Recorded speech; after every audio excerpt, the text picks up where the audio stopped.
عَمَّ يَتَسَاءَلُونَ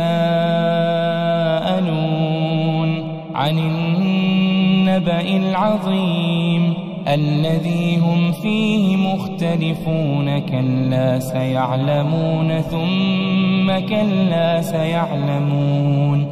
أَلَمْ نَجْعَلِ الْأَرْضَ مِهَادًا وَالْجِبَالَ أَوْتَادًا وَخَلَقْنَاكُمْ أَزْوَاجًا وَجَعَلْنَا نَوْمَكُمْ سُبَاتًا وَجَعَلْنَا اللَّيْلَ لِبَاسًا وَجَعَلْنَا النَّهَارَ مَعَاشًا وَبَنَيْنَا فَوْقَكُمْ سَبْعًا شِدَادًا وَجَعَلْنَا سِرَاجًا وَهَّاجًا وَأَنزَلْنَا مِنَ الْمُعْصِرَاتِ مَاءً ثَجَّاجًا لِنُخْرِجَ بِهِ حَبًّا وَنَبَاتًا وَجَنَّاتٍ أَلْفَافًا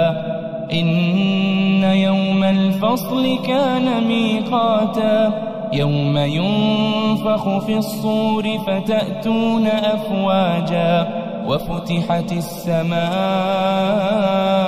فَكَانَتْ أَبْوَابًا وَسُيِّرَتِ الْجِبَالُ فَكَانَتْ سَرَابًا إِنَّ جَهَنَّمَ كَانَتْ مِرْصَادًا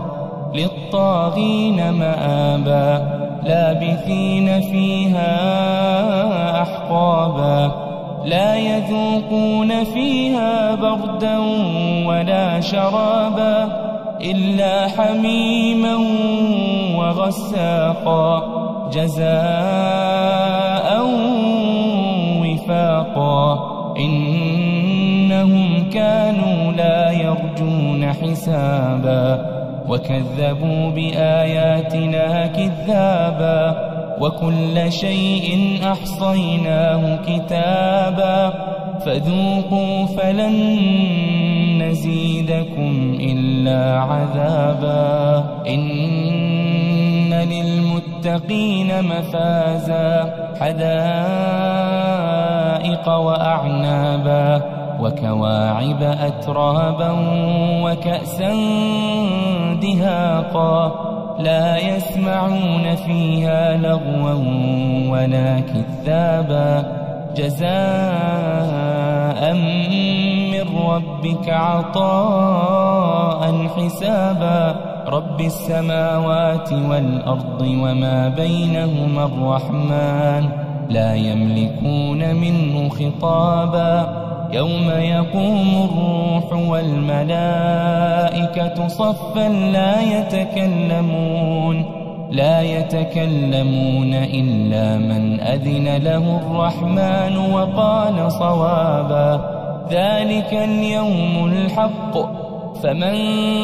شاء اتخذ إلى ربه مآبا إنا أنذرناكم عذابا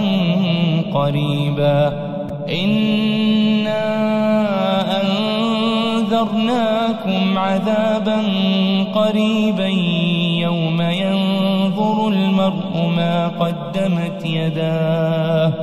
يوم ينظر المرء ما قدمت يداه ويقول الكافر يا ليتني كنت ترابا.